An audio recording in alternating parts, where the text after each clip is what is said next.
Hello folks, welcome to the channel. If you wish to learn how to fix switch out of S mode not working, then look at this video for the solutions.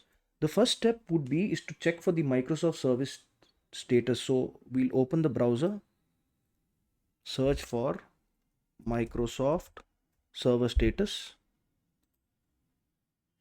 and we will look at the service status on portal.office.com. And we can see that the server status is okay. So that wasn't the issue. Next, we'll check the Microsoft Update Services and try to restart it. So we'll go to the services and we will look for Windows Update Service. We'll click on Windows Update Service and we'll right click on it and click Start, or we need to restart, and this should fix the issue. If it doesn't, then we'll update all the Microsoft Store apps.